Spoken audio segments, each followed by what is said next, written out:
who, who, who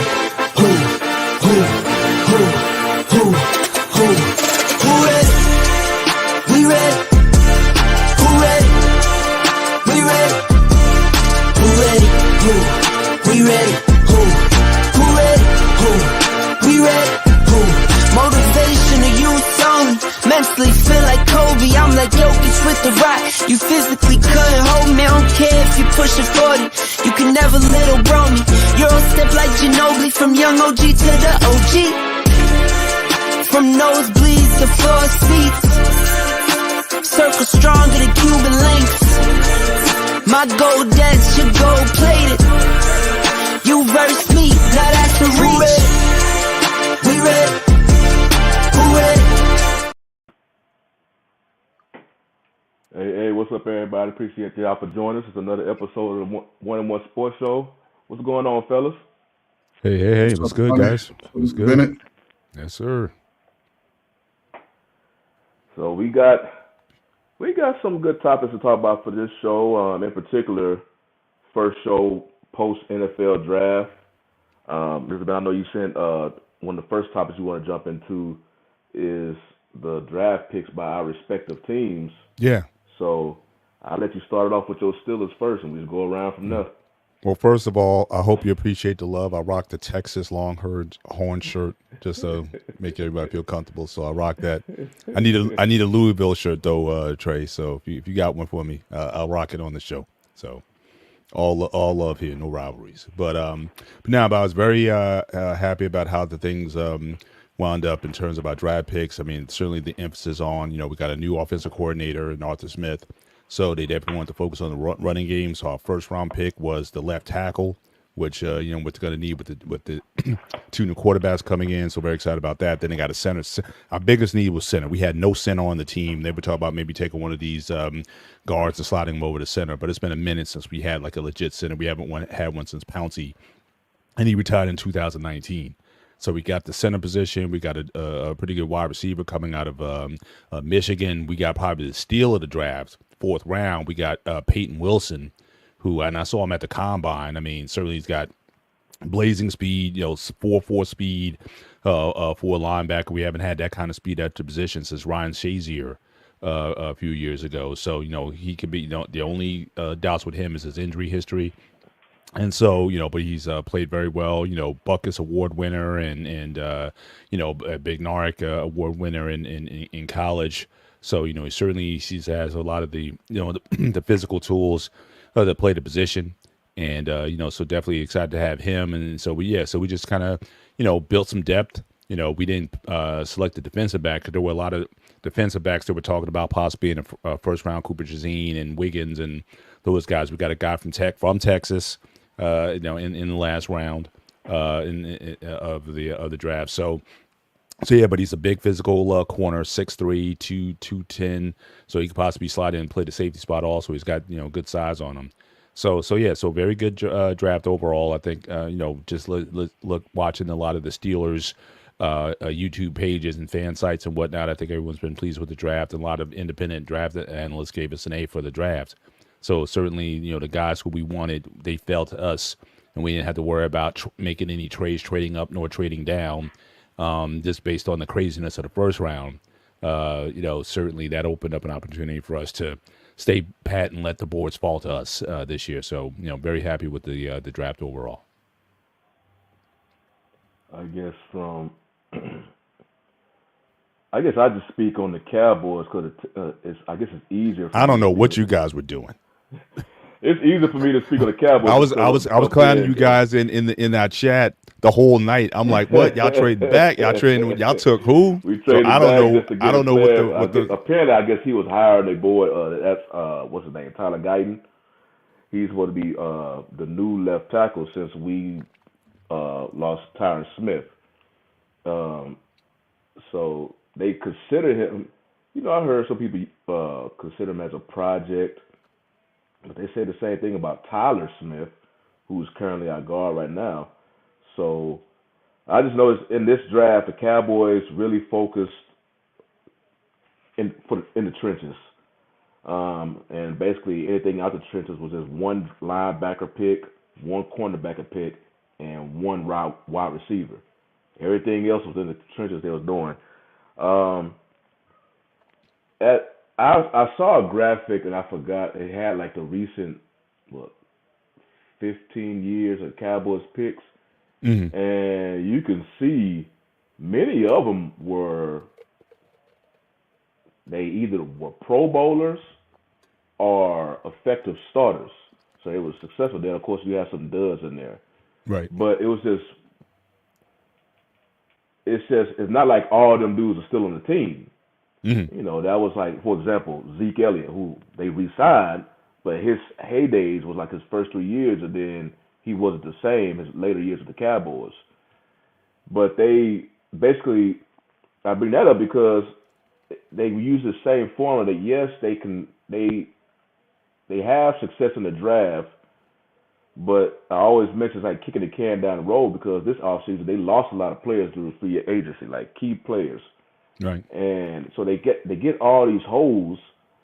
One in particular is the linebacker because we lost one because the dude had to retire because of his neck injury, Van Der Esch. Yeah. Van Der Esch. Yeah. They putting a lot of pressure on Overshown, who was injured. He kind of last year. surprised me though. I didn't think his career would go that long because I think he kind of Yeah. came into the league with Him and with issues. Jalen Smith had that real good. They both was Pro Bowlers in 2018, Yeah. and then the next year he slid off.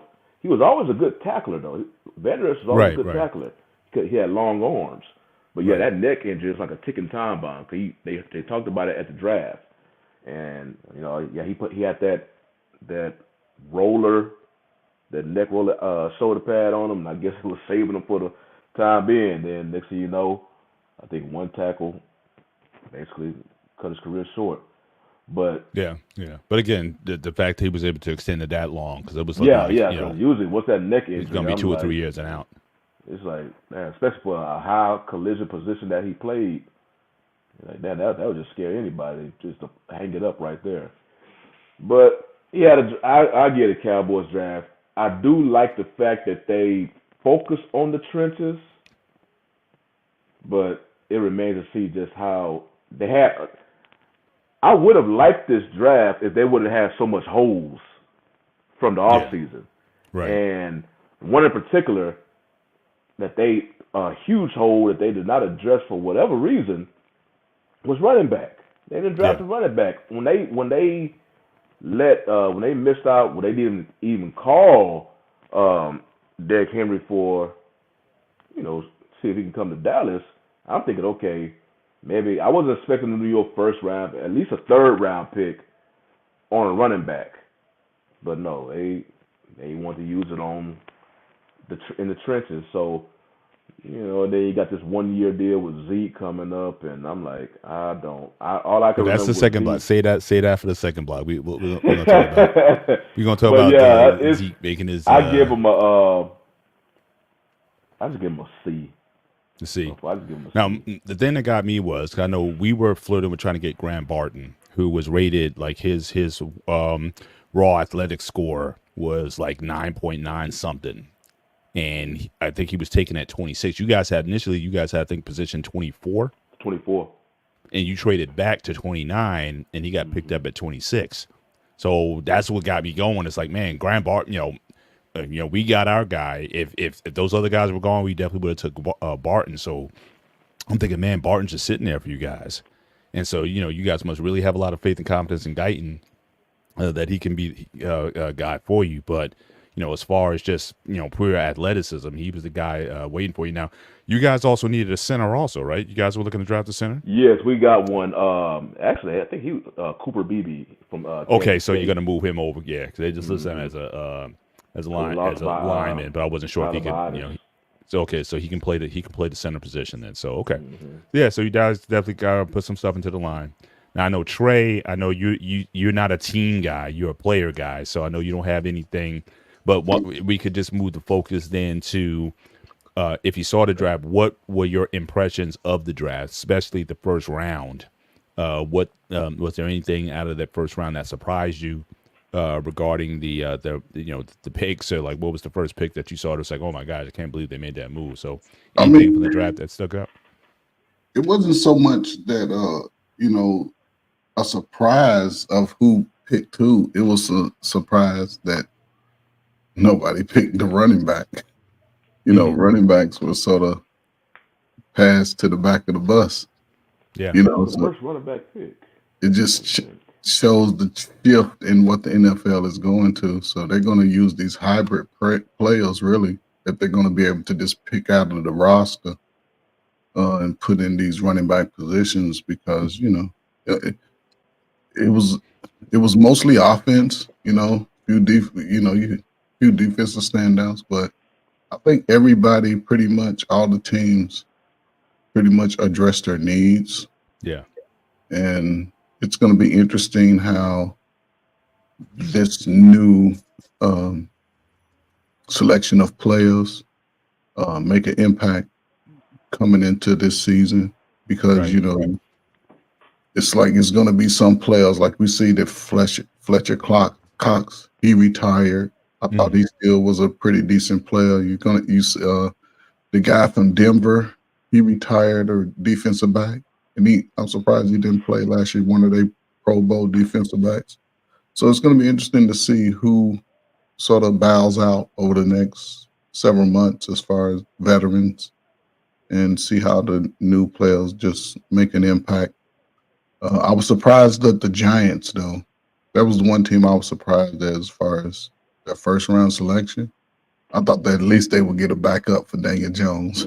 Yeah, I think that was like the first head scratcher for me. And then when Atlanta picked Penix 2 rounds later, and then that started the whole quarterback domino. So you had 6 quarterbacks chosen in the first 12 picks, that was like the first time in history that's ever been done at the draft. I knew McCarthy was moving up, and I thought that maybe the Giants may pull the trigger on him. I did not expect Penix to go that high. I thought he could certainly go in the first round, but I wasn't expecting a pick at the 8th spot, especially by Atlanta. When you give the guy coming in $100 million guaranteed, and you're gonna bring Penix in also, which just as a football team, like I don't mind it. I mean, certainly you can look at like Green Bay, what they did with Brett Favre and Rodgers, and then now you got Jordan Love coming in for him. Let the rookies sit for a couple years and learn the system and then come in and play. But it just seems like today, I don't know if it's just the sensitivities of the quarterback, but it's like literally now it's like if you have 2 quarterbacks, you have none. At least that's the way a lot of these teams, a lot of these players seem to approach it. I mean, like even Aaron Rodgers was sort of offended when they drafted Love, even though, look, you've been in this, we know you're not playing forever, or that you even want to be with us. You flirted with leaving us a few times, and then they draft Love, and he's feeling a certain way about it. So it's hard to keep a quarterback happy in this league, even though, you got your money and people still going around being like, they don't understand the move. But, I could certainly understand it. But, what would you guys think of those early moves in the first round, that quarterback run that nobody, I think, saw coming? Well, then I tell you last week that I believe that Penix was going to be drafted before McCarthy. Yeah. And I almost got it, and I almost went 2 for 2 because I said Bo Nix going to be drafted before him, but he was drafted 2 picks later. Yeah. But yeah, with the whole Atlanta situation, I've heard both sides of and both sides do make sense. It really just depends on what side of the fence you're on, right, individually. So for the people who was pissed off about or just didn't understand the pick by Atlanta, the most obvious reasons. What is Cousins' contract? Was it 180 or 160? It's like 187, 188 million, 100 guaranteed. Yeah, so you give them that much money, especially guaranteed. So he was supposed to, basically, that money that Kirk Cousins received, that's the money that you pay an elite quarterback. So, and Atlanta offensively, as far as their skill position, they already have a nice share of weapons. It was just Arthur Smith for whatever reason. He just wasn't using them. But they have their weapons offensively. So, people was thinking, okay, offense, we unless you want to bolster the offensive line or whatnot, let's use this pick on the defense so we can improve the team for 2024. And you know, you paying Cousins as an elite quarterback, whether people believe he's elite or not. So the money you paying Cousins, you basically telling him, we expect you to raise up the game of your teammates. What they term I'll be hearing some a force multiplier. You that's what we paying you. We paying you this money so you can be impactful to this current staff. We don't have to necessarily give you another draft you another weapon because we're paying you so you can do this. And that's what Patrick Mahomes does in KC. When if you give a quarterback that type of money, that's basically what you tell him to do. So, you know, I don't think he had an issue with them not drafting because his agent was the one who really came out there to draft, expressing the displeasure. You didn't really hear from Cousins yet. And then I think the next day or so, it was reported that him and Penix actually had like a late chat, you know, and got on one accord. But so on the flip side of it, though, from what people was saying how Atlanta, because I don't know if y'all seen like the clip of the Atlanta the Falcons GM talking, looked like he was trying to explain his pick to Arthur Blank, like, you know, you just see them having a discussion, like, what are they talking about? He had to really, you know, Arthur Blank was like, hey man, what the hell are you doing?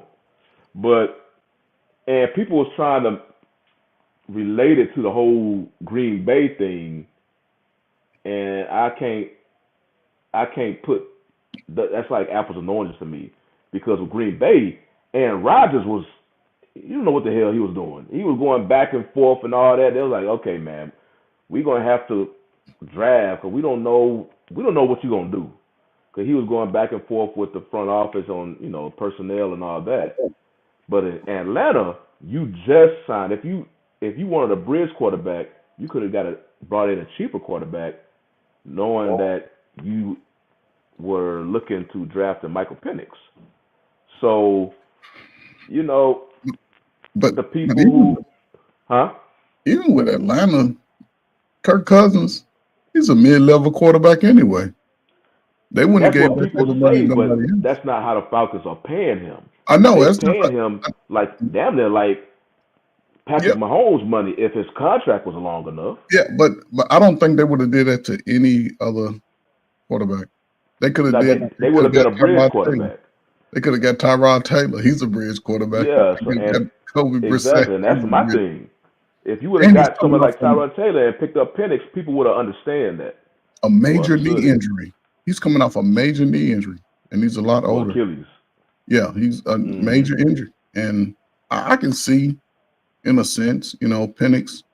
I guess they're looking for him to sort of sit a couple years, but well, this is what they said. They said because with Cousins, because one thing, a lot of criticism that Cousins get is his lack of playoff success. Right. He's damn near like Dak. That's why they compared the two to each other.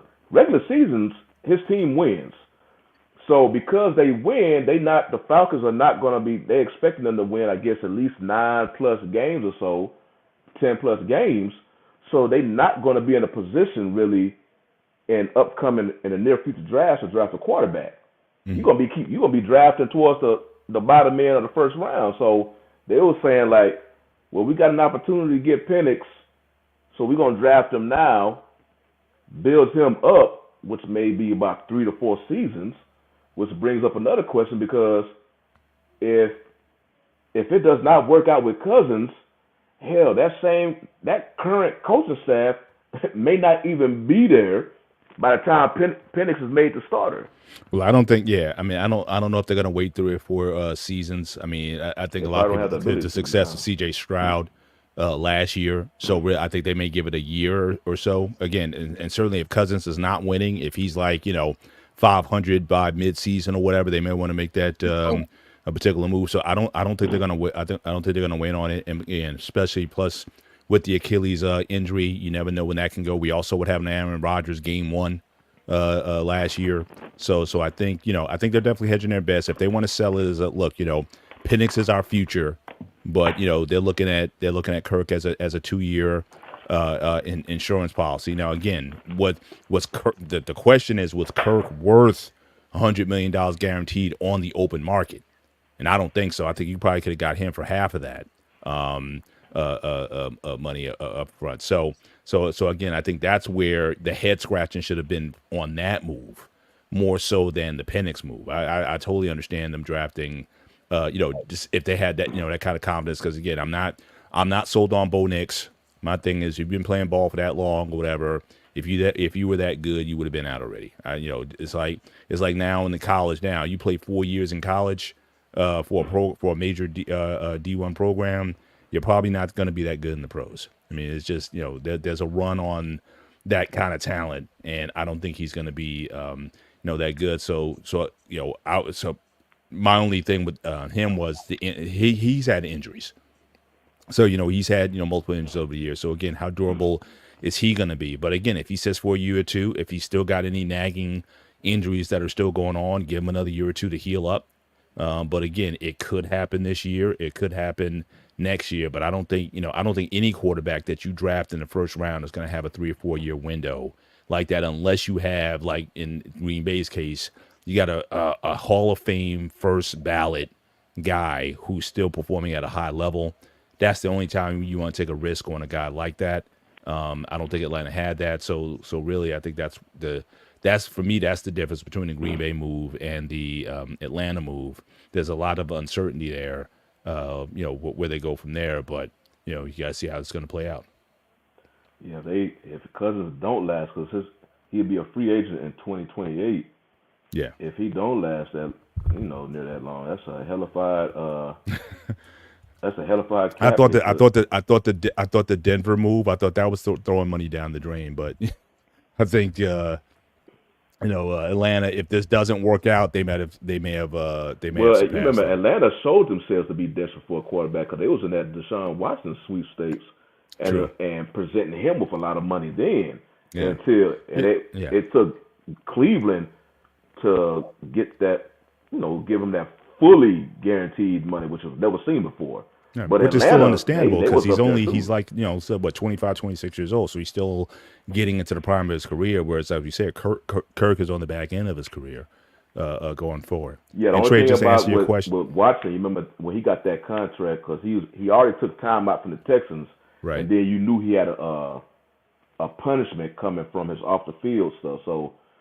And the way it looked like now, because he hasn't been the same quarterback since he was. I know he got injured, but even when he plays, that year and a half just not being on the field, you can see it caught it's up. Like to his him. timing through his whole timing. Exactly. Like that was the thing I was worrying about when he came back. I was like, damn, if you gonna get to Deshaun Watson when he was in Houston, he gonna pretty much earn almost every dollar of that contract. Right. But once that punishment came down and put that extra.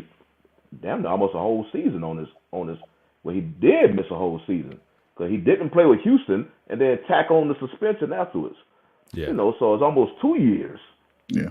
I was like, oh, yeah, you missed too much football. And Trey, just to answer your question, the first running back chosen was in the second round. Yeah, I Carolina was Panthers started yeah. Jonathan Brooks with their 46 pick overall. So yeah, you're definitely right. The running back position isn't what it was. I was surprised running back went that high though, because they kept talking about running backs third and fourth round. Yeah, for sure. For sure, it's definitely not as much value in the position. But speaking of running backs, so we have a reunion in Dallas where Ezekiel Elliott, who certainly was a very productive back for certainly the first, I would say, 4 or 5 years, very productive. A running back for them. He was on a Hall of Fame track, but certainly, his production definitely tailed off his last couple seasons there. And then again, he played for New England this past year. Now it's an opportunity to coming back. He's still, from an age perspective, he's going to be 29, I believe, when the season starts. So he's definitely got some tread on the tires. He's got almost 9,000 yards rushing. So there's definitely a lot of tread on the tires. What do you think, Zeke? First of all, how do you think, Shawnee, about his return? And what do you think is the best case scenario? Do you think he's a starting one? Do you think he's just going to be a backup? What do you see as future with the Cowboys? And I think it's only like a 1 year deal, I believe, right? I don't think it's So what are your thoughts on that? 1 year, $3 million, I believe. Mm-hmm. He's just going to be a short yardage back. He's coming off last year with New England, his lowest numbers of his career. He had only 184 carries and less than about 642 yards rushing and only 3 touchdowns. And before, with the Cowboys, his last 50 carries, he was averaging only 2 yards a carry. Right. So he's on the downside. So the only thing I can really remember from last season is those short yardage where, especially at the goal line, where the Cowboys were struggling. That's where they're going to use him at. Right now, Rico Dotto, he's going to be running back 1. It fits how the Cowboys do things, man. Now it's just with a familiar player, but you getting these free agents on the cheap. You don't invest money on it. You get these free agents on the cheap, and hoping and wishing that you can squeeze some productivity from them. Even though, in this case with Zeke, his last 2 years, you can clearly see he's on a decline. Right. So was that due to some injuries that he had, or did he lost his time? He had the injury because he signed that extension, his contract extension early. Like he wasn't even at, I think he was like 2 years early. That's when he had that extension. I think his first season after the extension, he was a productive running back. Then he got hurt, but he kept playing. And I believe that season, was it 21? I believe that season the Cowboys mismanaged his injury because you can see it on the field. He didn't have that burst anymore because it was his knee. Right. But he was going to play through it. And it was like, man, go get him off the field, let him rest. Cause I think they was going to, it was another one of their 12-win seasons. They was going to the playoff. Get him off the field, let his knee rest, and then, turn him loose at the end of the season. But he literally kept playing. Yeah. And then the next year, that's when you really saw the decline. Say, he lost some weight and whatnot, so he could be a little bit more shiftier. And it really was. That's when Tony Pollard really came into play, and that's when all you heard the noise like, oh, we should make Tony Pollard number one, stuff like that. They was complementing each other well, and it just went downhill from there. So the injury, but he was healthy when the next season arrived, but it was just everything after that, man. It's not injuries now. It's just his productivity. He was always a physical runner. And if anything, maybe that slowed him down over the years because he was always a physical runner. Right. I still remember when he was a rookie in the preseason that he did on Cam Chancellor. It's just he was just always that. But he still can do that now. Like that's why in short yardage he can still fall forward when you hit him. Right. So that's the only thing I could pretty much see them now. I mean, the rest, I guess we just have to see Rico Dotto.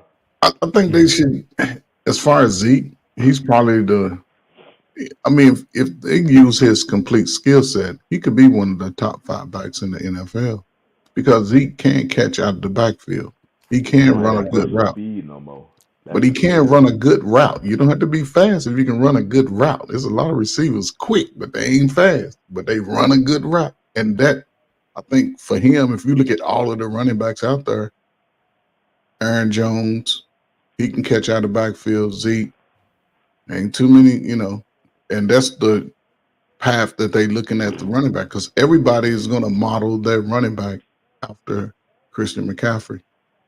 Everybody. And he looks good in the regular season, but they break his ass down as the season goes on. His effectiveness is less as the season goes on. So it looks good in the regular season. Yeah, shit, he's doing all that. But late in the season, when they start getting cold, he's not as effective. San Francisco and to me, San Francisco has a great team. They're gonna do the same thing this year. Win 13 games, 12 games, fizzle out in the playoffs. Why out? Yeah, for sure. Totally You know, different than his early years in the NFL, because his early years in the NFL, that dude was a monster. Because you got to remember, Zeke was not drafted for Dak. Zeke was drafted for Romo. Because they were trying to recreate that whole DeMarco Murray 2014 season. Right. But Romo and all the other quarterbacks got hurt that preseason and put Dak, and then that's when they went on that 11-game win streak. So the Cowboys fan base were like, oh, hell, we already know how a stud that Zeke was going to be come out of Ohio State, but that was at this quarterback, and, you know, so his first 3 years, and then that one wasted season when Zeke tried to put too much on his shoulders because Dak got injured early.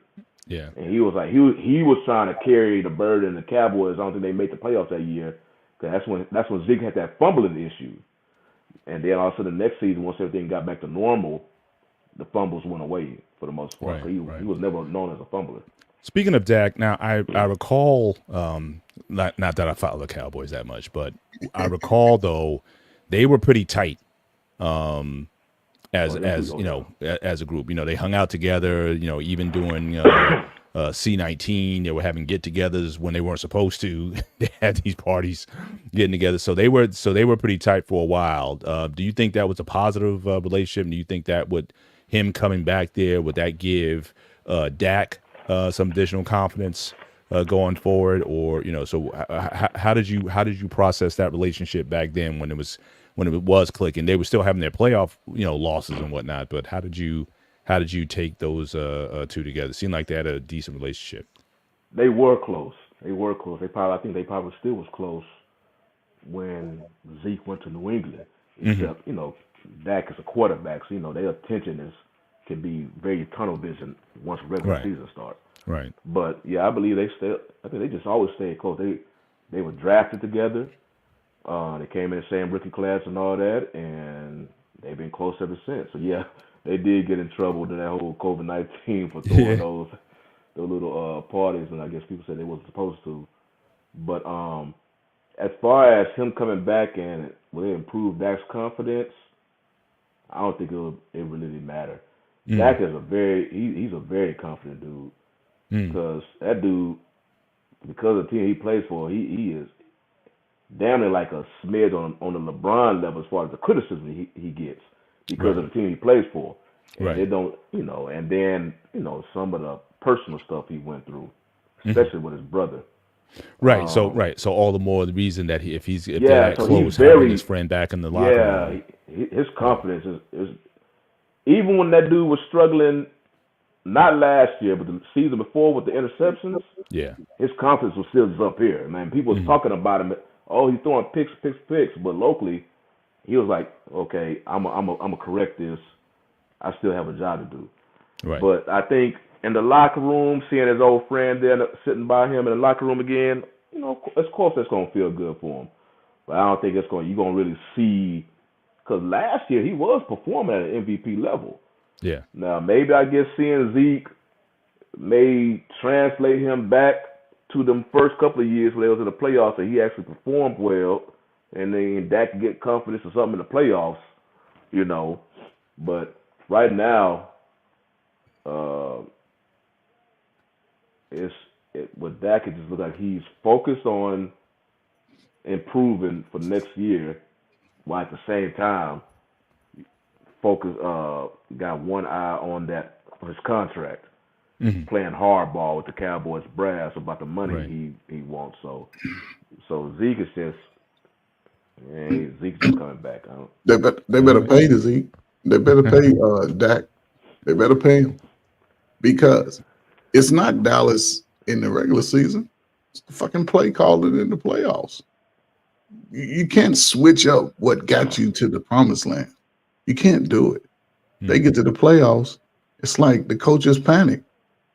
You have to do what got you there. He's one of the top quarterbacks. He was an MVP candidate at one point late in the season. And then you get to the playoffs, it's like they forget what the hell they did during the regular season. Yeah. Dallas has been in the shit. You go back, when was they what was their worst season after their Super Bowl? Oh, it was during when they had the multiple quarterbacks changes, Yeah, like okay. The Chad Hutchinson. Yeah, during those years, because Years obviously, ago, well, because obviously when they drafted Zeke, he was number 4 overall because Romo got hurt, and I think they only won like 4 games that year. So they had some because of an injured quarterback or during that during those Dave Campo head coach years and all they so had for the some bad past seasons. 10 years, you can say they've Past 10 years, pretty much been relevant.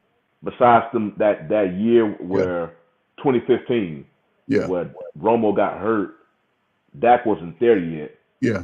So and then after that, they They've always for the been most relevant. part been making playoffs. Right, they've been relevant. And you can see the Mediocre. change when they Like get that's to the what playoff. It's like the coaches panic, lose their mind. You gotta Mhm. go with what got you there. Do you think it's going to get harder now from signing now? I mean, Kirk Cousins got that deal.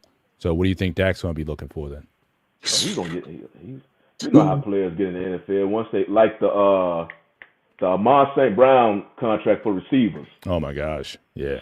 CeeDee Lamb. Now he's one of it's CeeDee Lamb, Michael Parsons, and Dak. Those are 3 contracts. And then we messaged about it before the show that the Cowboys declined the option on Trey Lance. Yeah. And Dante brought up a good point. That can be because they trying to make room to sign those 3 players. But like Amon St. Brown, when he got that contract, I don't know his numbers, but you know when one player get paid, the others just rub their hands, especially if they know they're on that caliber. One of them is CeeDee Lamb.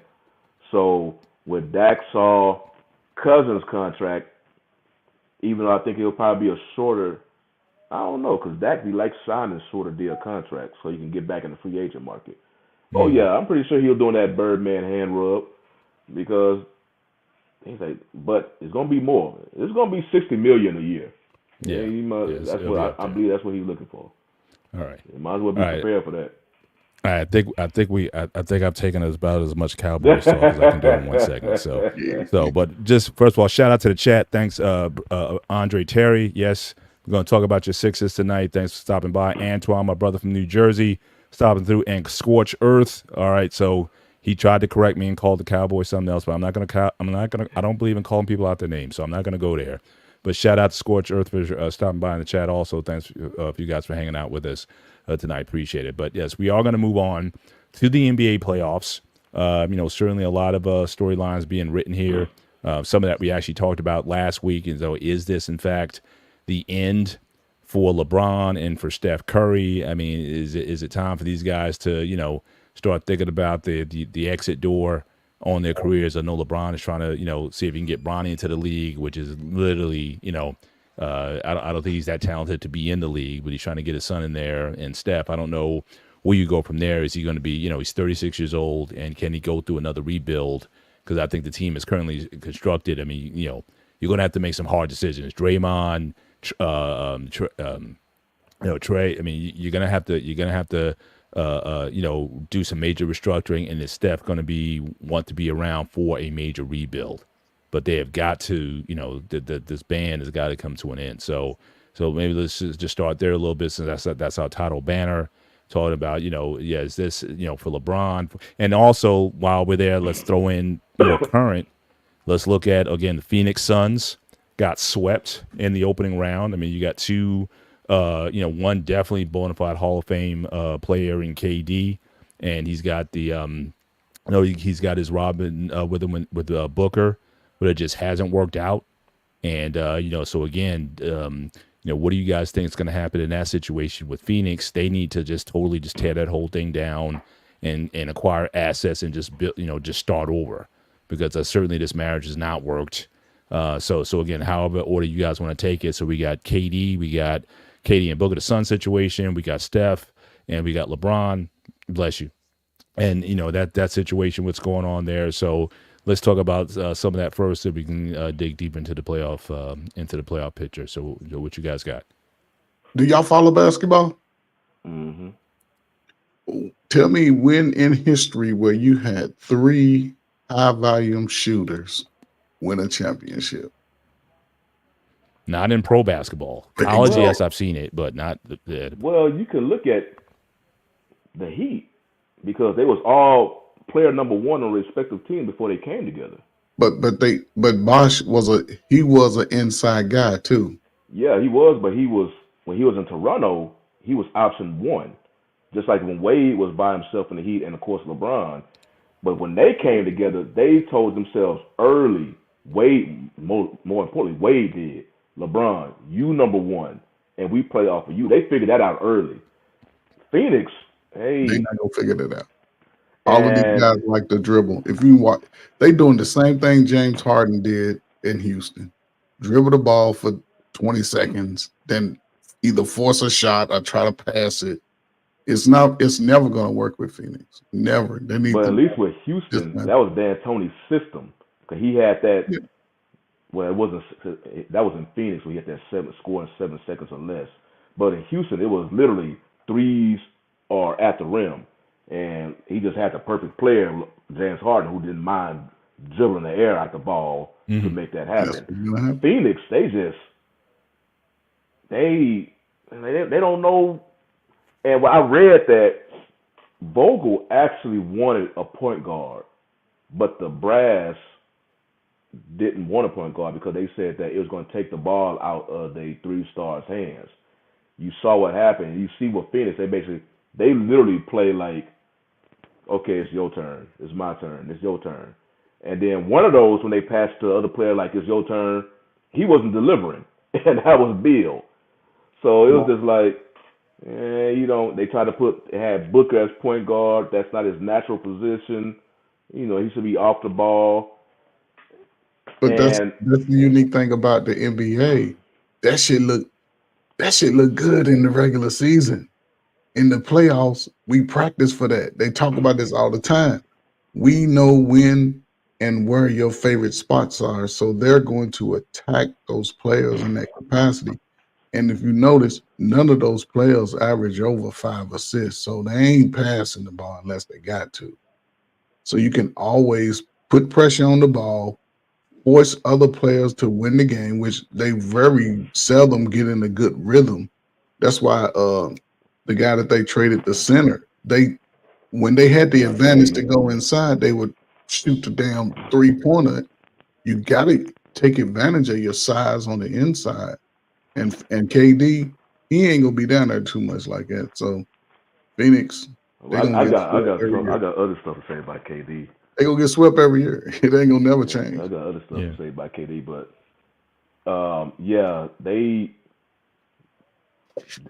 because of the owner, who was it?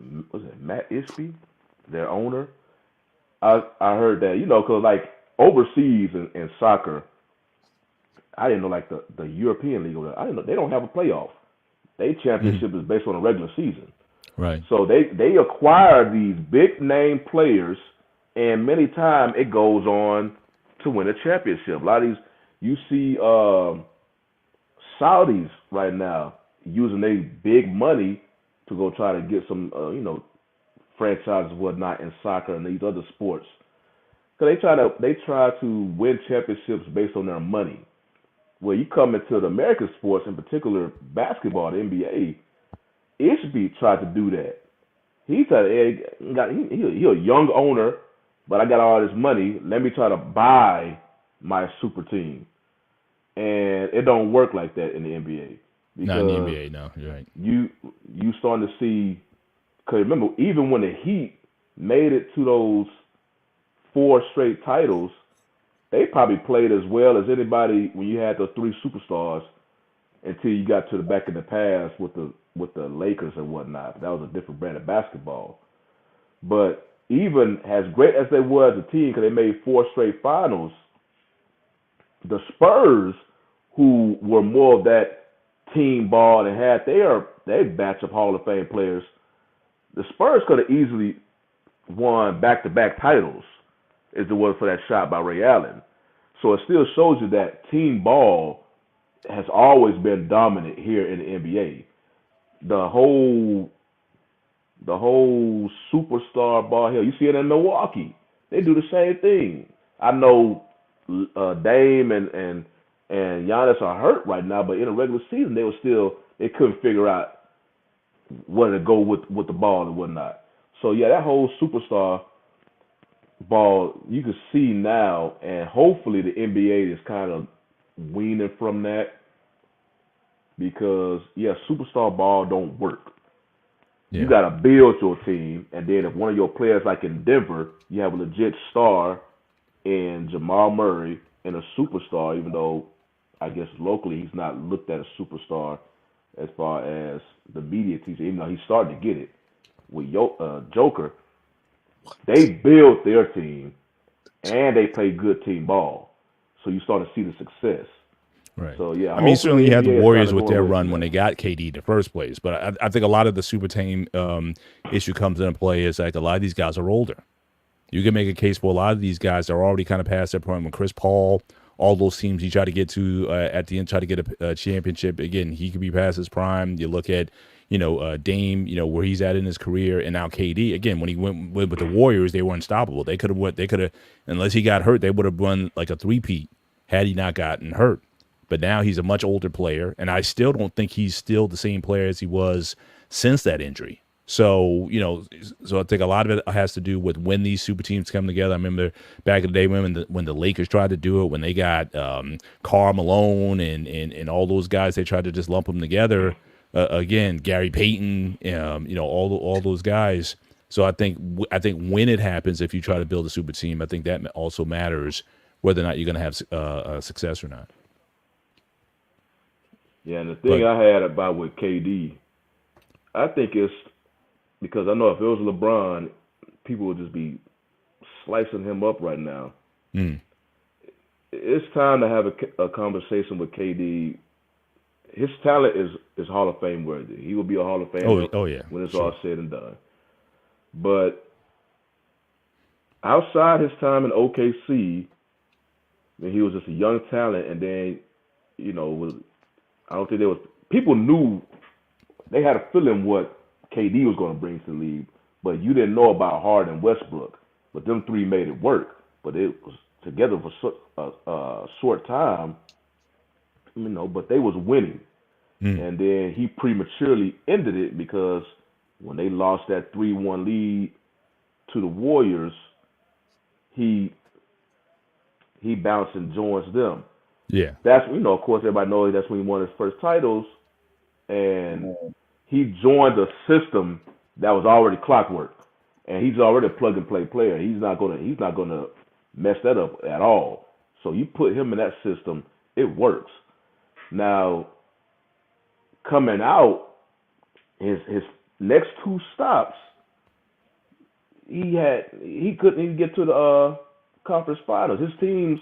Right. You already know about the mess that was in Brooklyn. I don't know what. Yeah, I don't want to put too much of that on KD. And literally, he was like an inch away from possibly getting him into the finals that year. His toe was on the line. You can't put too much on that one, but it's still on his resume. Because I know if that was LeBron, all the mess they was going on. But I'm saying, but for them to get to that point, despite the mess that was going on and all the drama with Kyrie and all that, and still. He's a toe away from getting to a finals with Karen. But now I'm not saying they would have won that year against Phoenix, but certainly I'm only going to put so much on that on him here. But him being with Phoenix now again last year, they had 8 in last year. I think certainly they were missing some of his defensive prowess this past year. But again, I think he was a little disgruntled from the. The situation with the prior coach there, so I think he was looking for a new destination, but they just haven't improved, and I don't know at this point, again, just given they given his sacrificed age. so much for him. Yeah. I saw a graphic. They literally don't have a first round pick to damn near for like 6 years. I'm like, oh hell, Phoenix, that was Ispy. Ispy just tried to buy his team, and it done screwed them over. So they ain't gonna have no choice but to trade one of these, and then you're gonna absorb the contract of Bradley Beal. I'm like, man, that's a team. They on the opposite side. Yeah, so I think it's time for those guys to just unload and just start over, get assets and see if see what you could do next year. But let's move in. We got a question certainly from the from David Burns. Again, thank you for joining us this evening. What are your thoughts on the NBA playoffs right now? We're certainly going into that segment. So clearly, again, we talked about the Suns. Obviously, they're certainly very disappointing in the playoffs. Lakers, they had their opportunities early on, couldn't keep a lead, but I think no one didn't expect Denver not to the Nuggets not to win their series. But really at play right now, and I'm also just looking at who's looking right now, the Celtics. It looks like they're up 22 at halftime against the Heat, but again they don't have their main guy there, so so that one's determined. But the real games to really think about were the ones that I'm really watching right now. Pacers are in a position to upset the Bucks. And again, that's another situation that's like, look, they were up. They had a 33-10 record or something like that. They fire their coach. They bring in Doc Rivers, who's supposed to be the missing piece to get them over the hump. They haven't played well since he's gotten there. They're down to the 6 seed Pacers going into Game 6. And the Knicks, which was supposed to be, certainly with Embiid being not 100% and just found out that he developed some sort of a Bell's palsy and still goes down and drops 50 to keep them in it. And then they win the last game. So again, I know a lot of Knicks fans. I'm in New York, New Jersey area. So now a lot of Knicks fans were chirping, saying this is, certainly their year, but, don't let 76ers win Game 6 because it's going to be even money at that point. So, so again, definitely I'm seeing some sweaty palms certainly in this area regarding that series. But the Bucks series though, what do you guys think of what's going on with the Bucks? Why can't they put this thing together? And so what's going on? Is that run over? Do you need some major redesign there because they're just not I think there would be the biggest disappointment I think of the playoffs should they lose this opening round series. I think the Bucks are just like a notch above the Suns. Pretty much the stuff we were saying about the Suns can almost be said about the same thing about the Bucks, but injuries has really kind of, especially in the playoffs. It's one thing you can kind of judge them for their regular season, but when you put players together, especially superstar players, it's going to take some time for them to gel. But the injuries, kind of like it almost kind of. It damn near almost gives Doc a free pass this postseason because you basically playing a postseason about your best player. Right. And then Dame was doing his thing. He had some Dame time on this, but now he's hurt. So it was a big win last game because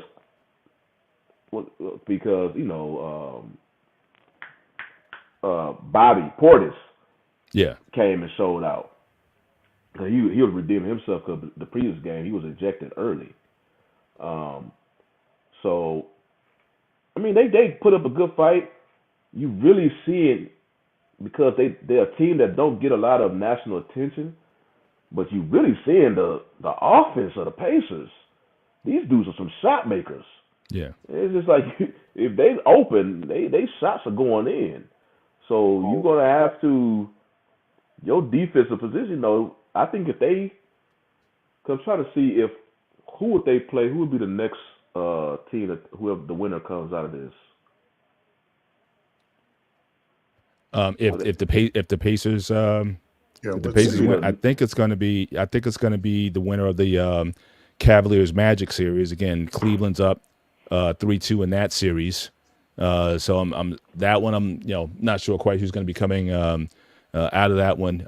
But you certainly got some you got some dogs on the Cavaliers team. So that could certainly be the next certainly the next matchup. And I think again Celtics, they're going to play the winner of the Knicks and 76ers. But again, that one's that one still might be in doubt. Depends on how that unfolds. What's your thoughts, Trey, about the Bucks? Again, you got a player like Giannis who can go coast to coast, play a little bully ball when needed. It looks good in the regular season, in the playoffs. And I don't think, as far as what I've seen for the Bucks this year, I don't think they really had those big three that they got more than 20 games in a row. I don't think they really developed that chemistry. And there's no, who in the hell is their point guard? Because Dame is not a point, even though he's not a point guard. He's a shooting guard. So who's their point guard? Who's it, Patrick Beverly? Yeah, and see, he ain't gonna give you nothing. He gonna give you some defense and 21 hours. a couple assists, but he won't. If he can get you 10 points a game, they'll be in a better position. But I just think because they got Lopez, he's gonna play good D. He's been playing good D, but I think sometimes it hurts him to be out top to shoot the three, even though he can make it, because you have perimeter shooters, and but without Giannis, it's like their whole, you looking at what, 25, 28 points a game not being there. That makes a big difference, especially when you go on the road, because your reserve players are best at home. But on the road, everybody seems to struggle, the reserve players. So just not having Giannis is a big piece, man. You're talking about shit down to 30 points, maybe over 30 points. And every game they played in, that's pretty much, if you add his 30, either a win or damn close to a win. So I think, that's definitely going to hurt him. So. Yeah, for sure. What's the other? So we also have.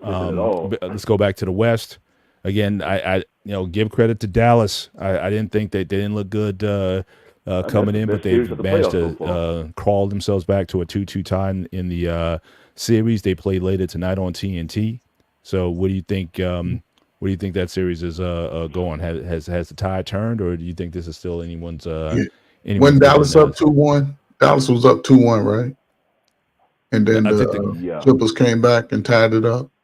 Yes. Okay. Yeah.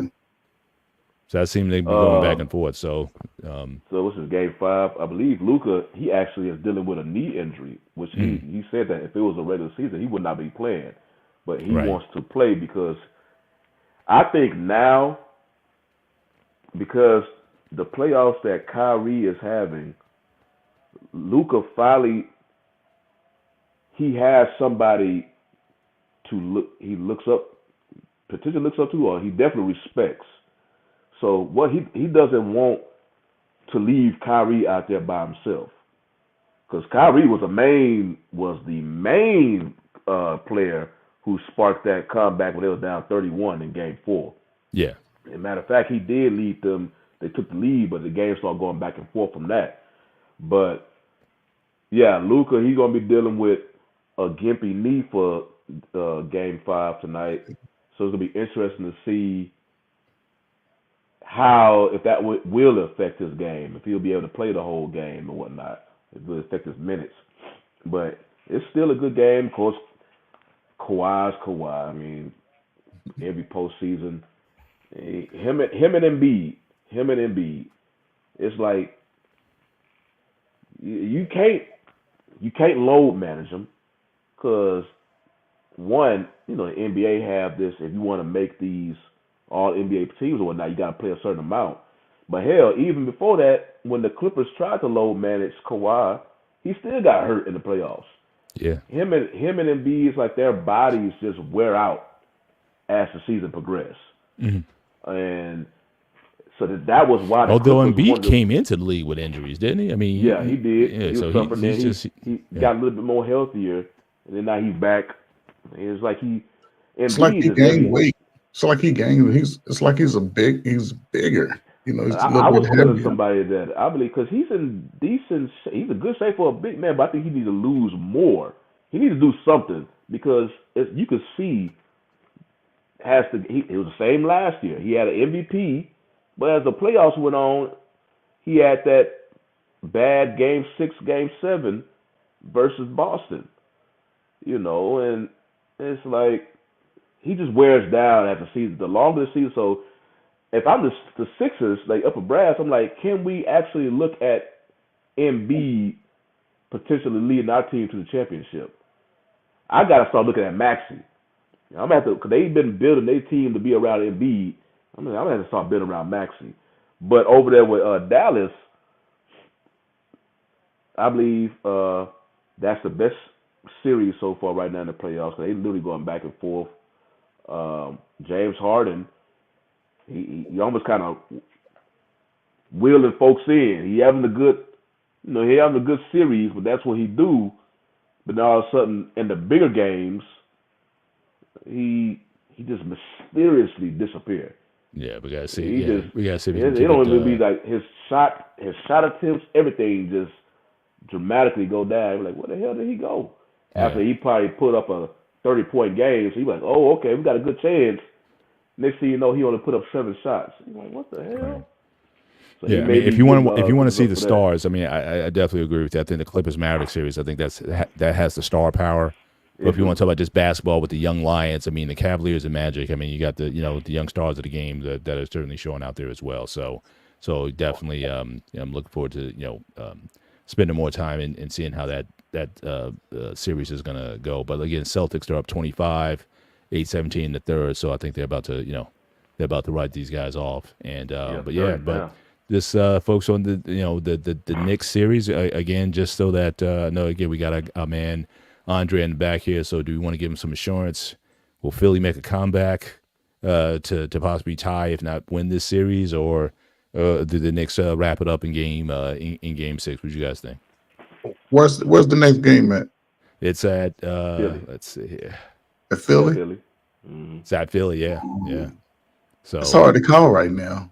It's hard. Yeah, it's been a good series. That's been a good series. Like I know we were saying the Dallas and Clippers been a good series.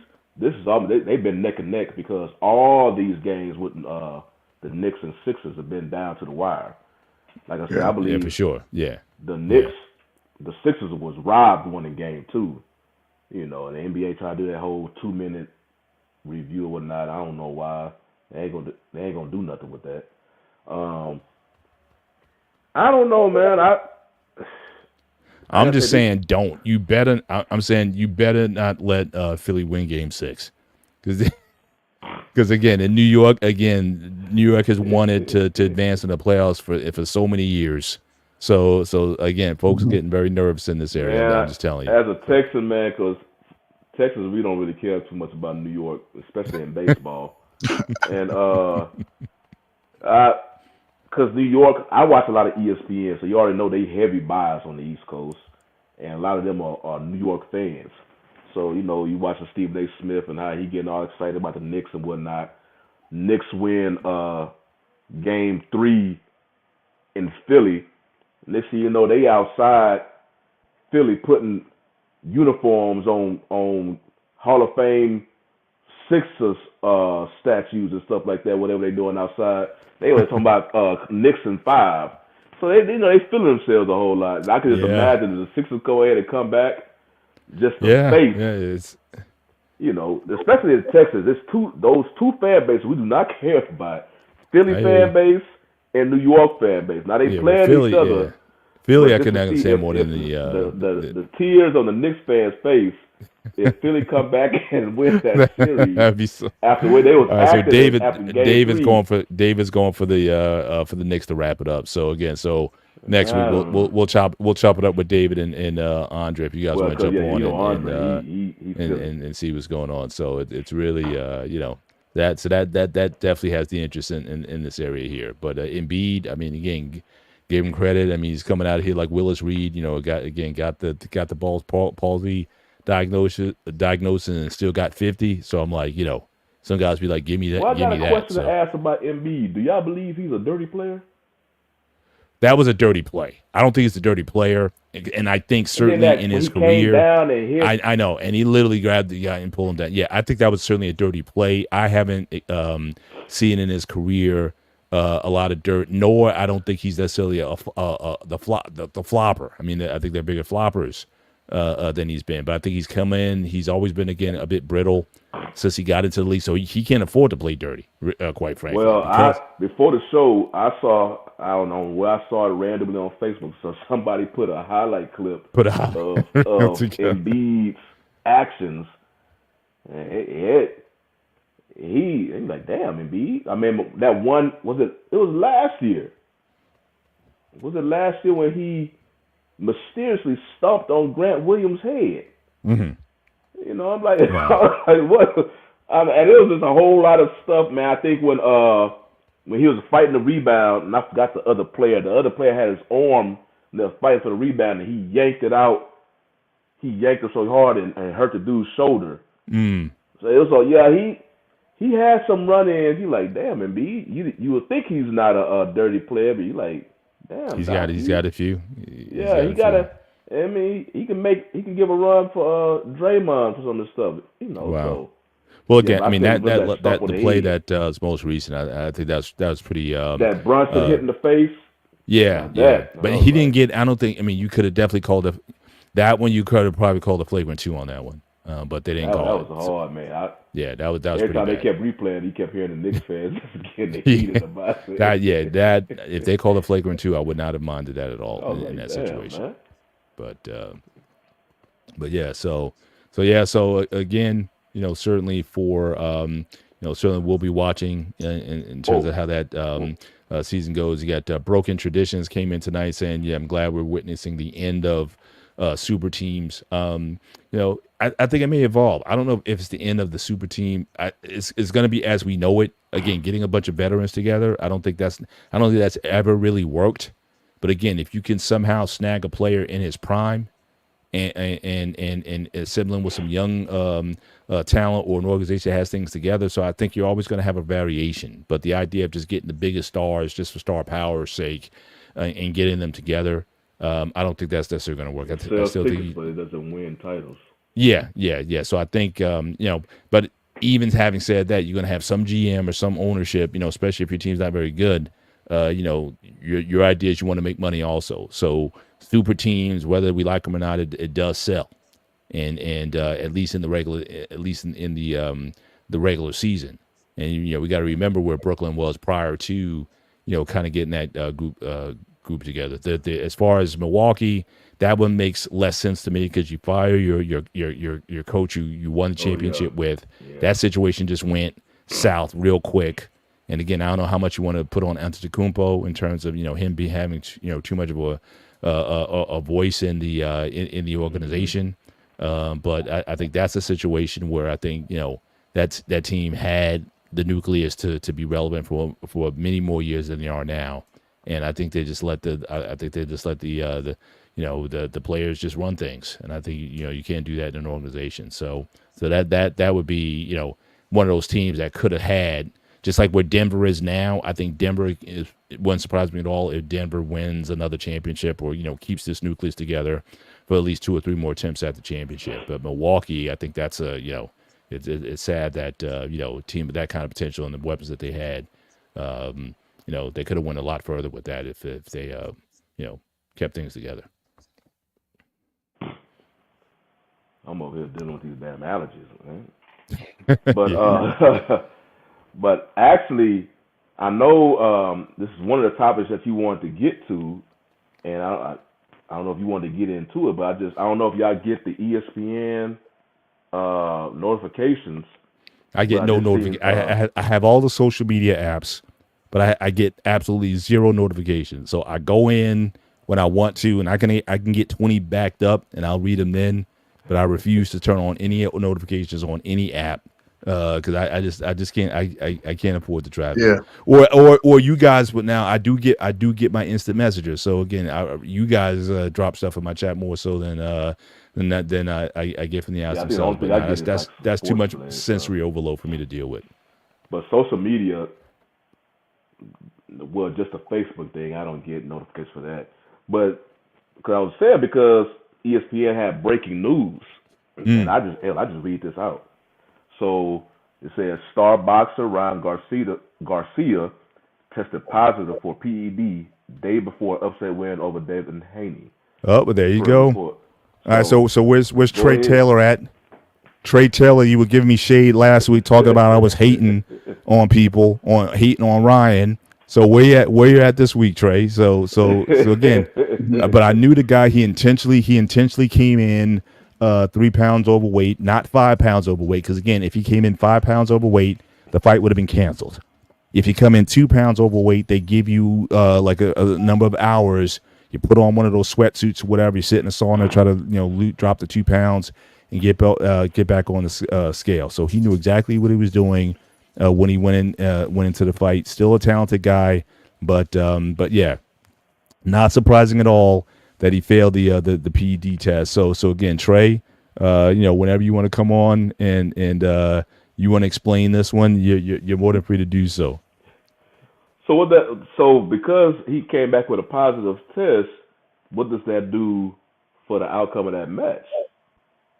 Well, if it was, I think what they'll do, I mean, they'll still give the victory to they'll give the victory to Devin Haney. And keep in mind, Devin, because he came in 3 pounds overweight, Devin Haney still kept his championship anyway. So I don't think anything happens with that. That being said, I still think the outcome of the fight would be similar. I think if they fight again, I think they need to fight at 147, right? Because again, Haney was like, drawn. His cheeks were drawn in and whatnot. He definitely went through too much to get there. So either that or maybe at a catch weight of maybe 145. No, I think they definitely need to come in bigger. But again, Ryan's still dangerous. I mean, he's still he's a power puncher. He's fast hands. So those weapons are still gonna those are still gonna be there. But yeah, I mean the fact that he so again now in terms of his purse, I don't know what happens there, or in terms of whether or not are they going to suspend him for a limited time, 6 months or whatever, where he's not going to fight. Because I think they were just talking today about a possible fight with Teofimo Lopez, but again, at a catch weight, because it's clear that Ryan, he won't commit to fighting at 140. So they were talking about Teofimo maybe again at a catch weight 140 or 145 in his next fight. But now with this, that might be off the table for now. So yeah, unless he wants to move up in the 5 or 140 pound divisions, I don't think there's going to be a thirst for that. The fact that he did fail the test and his erratic behavior as of late, you just don't know if he's going to get to the again, Haney kept his belt. When he missed weight, 3.5 pounds overweight, the belt automatically was not up for grabs. So it was just for the fight. Haney wasn't gonna lose his belt regardless. So he always kept his belt. But now the record may be changed. Either it's going to be a disqualification or they may give the victory to Haney. I don't know how those are going to play out. Sometimes it varies based on the organization involved. But regardless, though, I think still Haney came in, I think, too drained at that weight, and I think he needs to consider moving up in weight class if he wants to still be relevant. But even then, he's not a power puncher. He's a guy who has to rely on his boxing ability, and he got caught early in that fight. So when he got caught early in the first round, he was rocked. He became a fighter, and again, Devin is not a fighter; he's a boxer. So again, his best weapon is his jab. He has to stay away. He has to, let Ryan tire himself out and then try to take himself out later on. So that's the strategy that he has to employ. But he doesn't have the power to make Ryan respect him. That's why when Ryan did decide to fight, when he moved in, he had no defense or he had no answer for him. So I think that's still going to be. So I think I still has to. Say Mr. Actually, Ryan Garcia tested positive, not Devin. Devin came in at 140. So again, no one's gonna give you any stack if you came in at weight. No one's really gonna give you that sort of issue. So this is this is kind of where it is right now. But so I'll follow the stories as you said. It just came out. I'll follow up and I may have more commentary on it next week. But I did want to talk about a couple things. Again, in the boxing area, we do have a fight coming up this weekend. Okay, we do have Cinco de Mayo weekend. Canelo Alvarez is fighting Jaime Munguia for the 168 title. Obviously, I think I'm picking Canelo to win. Again, this is another fighter in a series of fighters that have moved up in weight to fight Canelo. And so, the fight that everybody wants to see is him fight David Benavidez. That is the guy that they want to see him fight. But Canelo is coming up with all types of excuses to deny him. But Benavidez is a monster at that weight. He's definitely got the power to compete with Canelo. And that's the one that everybody wants to see. But, he's been picking these lesser fighters because, again, he's a huge draw in Mexico. That's the thing, too. That Mexican fan base is not going to leave. And so because they're not going to leave, he can still sell almost any fight. You look at the last few guys he's fought, they haven't been big names, or certainly haven't been guys who've had any remote chance of beating him. And so because of that, but still, he's going to sell out. Again, he fights twice a year. He fights Cinco de Mayo weekend, this weekend, and he fights in September, Mexican Independence Day. So what they're hoping is that September fight might be a fight with Benavidez. And we'll have to see, what happens as a result of this one. Again, I don't expect Munguia, to beat him. I think it may go 8 or 9 rounds, and I think Canelo may stop him. But stranger things have happened in boxing. But that's my take on that coming up. So again, for your boxing fans, certainly the Canelo fight is going to be on the DAZN pay-per-view. And you could certainly check that out. The final thing I want to say tonight was, again, just came out today, the official rules. If you're interested, I'm normally not interested in these type of bouts, right? But there's this fight between Mike Tyson and Jake Paul will be happening on July 20th.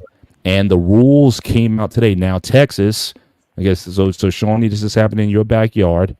So the Texas Boxing Commission is sanctioning this as a legit fight. This is not an exhibition. It's going to be a real fight. However, the rules are going to be modified. One, it's going to be 8 rounds. Second, it's going to be 2-minute rounds, not your traditional 3-minute rounds. And thirdly, they're going to be using 14-ounce gloves instead of the standard 10-ounce gloves that are used for heavyweights. For lighter weights, they use 8-ounce gloves. Heavyweights is typically 10-ounce gloves. So they're definitely going to be modifying the rules for this, but they are looking at it as an official fight. So again, Mike Tyson, I think he's got a 50-4 record with 44 knockouts, and so if he loses the fight, it'll be a loss on his record if he decides to should this decide to come off. I'm not necessarily crazy about the 14-ounce gloves. I get it. You want some sort of protection, but a bigger glove doesn't necessarily stop you from getting knocked out. But what do the bigger gloves do? They stop your ribs from getting broken. So, so if and Tyson is a known body puncher. So, he, that classic Tyson combo, the left hook to the body and then the uppercut with the same hand coming up after that, that's a signature punch. So, certainly having the heavier gloves, I don't think it'll be breaking ribs with those gloves on. But that is it. But it is supposed to be, according to the rules, it's going to be legit. No headgear. Okay. I hope he knock his ass out. So look, I do too. I do too. Just knock his ass out in the first round. They trying to do listen. They hoping that he beat Mike Tyson, so he beat Mike Tyson. Yeah.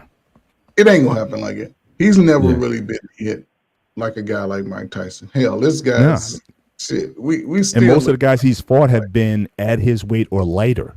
Tyson's still going to be coming in about 210.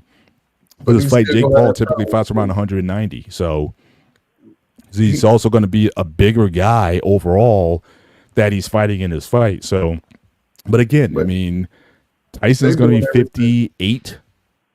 So again, he's going to have to do this within the first 4 rounds. I think if it goes past 4 rounds, I think anything can happen at that point because he looks good with the sparring and the mitts on and all that kind of stuff. He looks incredible for a 58-year-old, but he's still 58.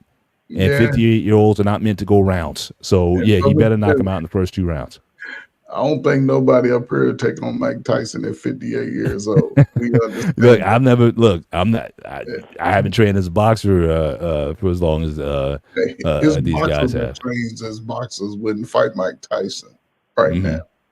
But I think with this guy, they try to protect him in a sense. So they got the bigger gloves. They understand the power Mike Tyson has. Mhm. And this guy's never been hit by a guy with Right. the power Mike Tyson has. So yeah, he's gonna be able to take some punches. He's gonna have Mike Tyson, I think he's gonna charge him,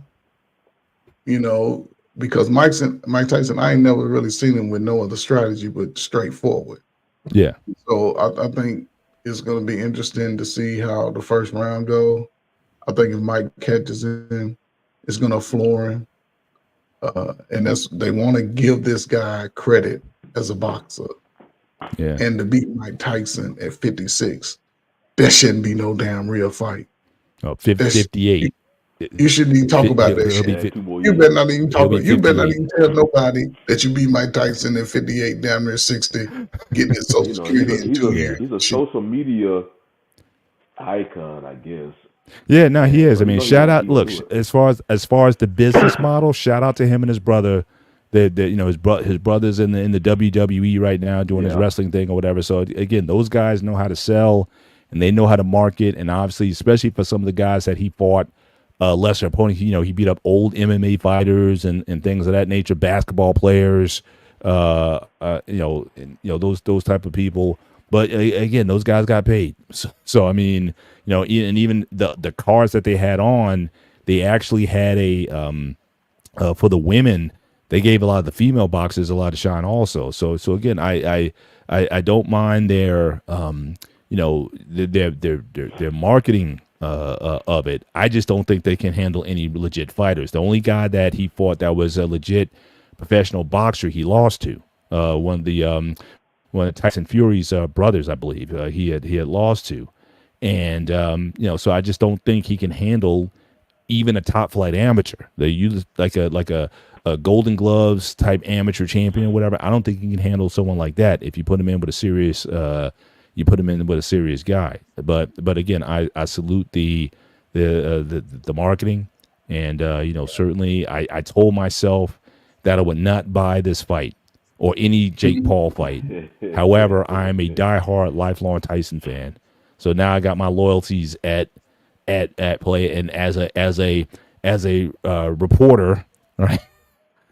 As much I may have for this channel, for the sake of the channel, I may have to certainly entertain this fight in order to, report back on what was there. So now I got those things to consider as well. What is going to be on? It's July 20th. I don't know exactly the network it's going to be on. Oh, okay. But like I said, it will be in Texas, and I'm assuming it's going to be at the Dallas. No, it's going to be on Netflix. On Netflix, okay. All right, so I do have Netflix, so I may have to entertain this fight, even though I don't want to. But I will check it. I will definitely be able to report back on what's going on with it. Shout out to Tommy B in the chat. Wanted to get your rating. If you want to drop in your chat, your rating for Raiders on your NFL draft. Did you get the players that you want? I know the quarterbacks went fast, so you weren't able to get some of the guys that you wanted there, but what was your thoughts on the Raiders draft overall? What overall letter grade would you give them, and are you excited for this coming year? Would love to get your feedback there. But yeah, we're coming up on final thoughts for the show. So if you want to take it on, Shawnee, and give us your final thoughts. Trey, you go first, and I go after you. Well, here we are, man. NBA playoffs, man. So, first round is very interesting. There's no clear cut except probably the Denver Nuggets. Everybody else is in a heated battle, which is always good for the game of basketball. You can see that big threes don't really work if you don't have a center in that big three. Just a lot of shooters. That shit never works in the playoffs. As far as the summer sports, baseball is kicking off. It's a lot more parity in baseball. You don't see that team running away. You got the good teams, even though they pay all this top dollar, still in the middle of the heap. So, and as far as us regular ass people who got to go to work, let's work out. Let's get in shape. There you go. Let's Yes, exercise. sir. Let's take this time for our training season. So when football season come around, we won't add another 40 pounds onto our 40 pounds we added last season. It's a great time, man. My last thing is, the Kentucky Derby's this weekend, so Oh everything goes yeah. in love Kentucky. All the superstars, um, all the big wigs are going on. I'm gonna try to hook up with my man Hink the Basement. He's not too far from where I'm at, so I'm gonna try to. Oh, if you guys can get on for a live for that would be dope. Yeah, I'm gonna try to see where he's going. Where he's. I know where he's at. Just try to see what he got going on because there's a lot going on during the Derby. The week this past Sunday was the Derby parade. I don't know why they switched it to Sunday, but Mhm. it's going to be a lot of stars coming in, a lot of things moving around, a lot of streets blocked off and stuff. So what's today? Wednesday. I think today was the annual boat race where they got three, what are the river ferries that come in and they race up the Ohio River and back. And then they have the balloon. They have the balloon race. They have a marathon, and then of course Saturday's the big race, and then Sunday everybody's on their way home, getting over their hangovers, trying to get ready for work. So it's gonna be a lot going on, man. I'm excited. The weather should be nice. Other than that, man, it's always a pleasure, man. Everybody get in shape and go boxing. It's a good sparring partner behind me. I don't know if I want to be Comment boxing, but that's that's another story. That's another story. But but for me, definitely, I definitely sign off on Trey's comments. So definitely get yourself in shape. Especially if you're 50 plus. If you haven't started, do something, and if you're doing something, keep doing it. So I'm always going to advocate that just for mobility. This past Saturday, got my workout in. Then I went and mowed my lawn for about an hour and a half. Took the dog out or whatnot. Got my 10,000 steps in. So the reason I try to stay in shape so I could just keep doing what I was doing 20, 30 years ago. So I just want to keep maintaining a certain level of fitness so I can be there when I need to. I need to go up next week. I got to move my daughter from campus or whatnot. So that's carrying boxes up and down stairs from her dorm and whatnot. So just having that strength available, having that useful so you can do the things that you want to. So, definitely I recommend for fit guys, especially over 50 years old, I've lost too many brothers too soon. So definitely take your health very, very seriously. But the only thing I can't get with you on, Trey, is too early for baseball. As I told Shawnee and the guys earlier, I can't get into baseball until after the All-Star break. So this is going to be a long summer stretch where I'm still going to be focused on the NBA playoffs and whatnot. But, maybe late July, August, I may get into a little bit, see if the Yankees are still, playoff contenders or not. So I'll see what's happening there. But again, you got a lot of fights coming up. You got, again, also towards I think May 18th, you got Fury Usyk for the heavyweight championship. That fight's coming up. You got cards in June. You got cards in July. So again, as far as boxing, a lot of cards that are coming up over the summer that I'll be talking about. So, and again, we're also looking. We talked about it last show.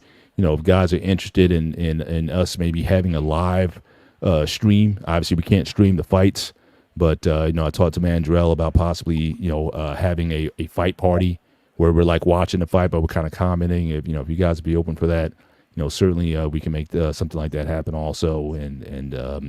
So definitely looking to grow the channel. But again, appreciate Black Man for giving us environment so we can give you programming 7 days out of the week. So as you see, our cash apps are scrolling at the bottom. We appreciate any offerings that you give us, but more importantly, support the channel, support the Black Man Unfiltered Network. So he can, keep, giving us the platform that we can do what we do. We enjoy hanging out with you guys, and it certainly is my pleasure to hang out with you guys. I think you guys bring a lot to the table. So that's all I got. Sean, you want to close this out? I see Antoine. He was talking about he was asking. We were talking about the Stanley Cup playoffs right now. I'm originally from the Houston area, so hockey is already not. It's more of a northern sport. Even though now I live in the DFW area, and that's the Stars, which they do support. They support them up here, but I never got into hockey because in Houston we didn't really have a hockey team. I know we had like a little minor league team down there at one time, but yeah, hockey's just not big down here. Yeah, you may call me a front runner. Now, look, obviously, support the Devils. I watched when they won those championships back in the '90s and 2001. So my hockey following is weird. I really get into Olympic hockey. So Winter Games, Olympic hockey, I'm all in. I just love it. Men or women, I love watching it. If the Devils can get back to playoff contention, I'll probably be all in on that. Or maybe if the Rangers are doing something, I may do a glance at. But generally, I don't follow hockey often. But when the Devils are relevant, then I kind of get into it. So Anton, I'm sorry, I'm a bit of a front runner that way about it. But I can't call myself a hockey fan legitimately. But when it comes to Olympics, there's all kinds of. I get into curling during the Olympics just because it's the Olympics. So I so I definitely looks like the Devils aren't going to give me anything to write about certainly this year. I mean, hopefully they can turn that situation around and become relevant. But I remember Marty Brodeur and all those guys from back in the day. I was a huge fan of those guys, but not as much these days. So, but it's all good though. Yeah, and so yeah, we had the Houston Aeros, so that was that minor league squad. But my final thought is going over to the college football, and in particular with Colorado. So, if y'all remember, there was a young man. He was a 5-star recruit, Carmani McClain. Mm-hmm. And oh yeah, I saw that earlier too. Yeah. So he was a 5-star recruit. So young kids today, especially if they 5-star athletes, they already got this higher head to them. And then going to a team like Colorado, he pretty much thought he was immediately going to be the big shot on campus because he's a 5-star on a team that the previous season only won one game. Well, as the season went, he was not really playing. He was on the field. And I remember Coach Prime was saying, he had to do better in classroom and, all that stuff. And then he would see the field. He was the reason. McClain was the reason why he was not seeing minutes on the field. And then I think, was it the game versus Utah? His first game, when he finally got on the field, he was getting abused. He supposed to be this 5-star recruit and getting abused. And it turned out that, he not either coming late to practice, not really taking his classwork seriously, all that, that unfortunately sometimes young athletes do that pretty much sabotage their own college career. Well, fast forward, he goes and he comes out saying he's going to enter the transfer portal, and then I guess he has his own YouTube channel, and he started answering questions on his YouTube channel. And then at one point he said that he wanted to go somewhere. He basically sounded like he was taking a shot at the Colorado program, in particular Coach Prime. So now he's still in the portal with no teams, no interest being shown to him right now. Right. So it's just for young folks, you have to remember people. And I think during the draft, I remember that was people. It was some rumors out there why Spencer Rattler, why he fell as low as he did because of how he was portrayed in a reality show or whatnot on football. Right. Whatnot. Yeah. So with these young folks, you got to remember, like, it's a reason why the older generation was telling them, like, be on your best behavior at all times because you'll know who's watching. Right. Now with social media, they go out there, and in this case for McClain, he go out there and badmouth and the team, the program he was just coming from, since he hit in the transfer portal. That, especially that football world, is small. They see everything, the coaches see everything, they talk and all that. Now it's being used against you because you want to run your mouth online. Now it's being used against you because now they're thinking about your maturity level. Right. And if you're going to say this about a figure like Coach Prime, what they going, what they say, like what you gonna say about us if you come? Because remember, he was not getting on the field because he was not producing. He was getting destroyed. So he tried to go to this other. He tried to say in his message that he wants to go to a better program. Say if he goes to a program like Alabama, and the competition goes up, you damn sure gonna get embarrassed now. So if you don't get on the field right now, you hit the transfer portal. What you gonna start saying about the Alabama program? So I'm just like, nowadays, young folks just have to be mindful, man. If you never burn your bridges, never burn your bridges. If you just always take the high road, if it's not working out at Colorado, even though the details came out later. But because Prime he never said anything bad about it. He just, hey, man, basically, good luck in your future endeavors or something like that. Just always say you appreciate the time that you had with Colorado. I'm just going, I'm going somewhere for a new opportunity, something like that. Absolutely. Because you never know, especially in the football world, you never know when your paths might cross again. Or in this case with McClain, other teams are looking at they catching on wind about how you was behaving in Colorado, adding on top of this social media post that you want to get in and just start running your mouth on. All that can and will be, like the court of law, all that can and will be used against you. That's right. If you try to go to another university. So just be mindful of what you put on the internet. It never ceases to amaze me now as far as the youth today. You see, hell, at my alma mater, at Prairie View, it was a young lady. She was on the soccer team. She wasn't black, but she was a soccer player.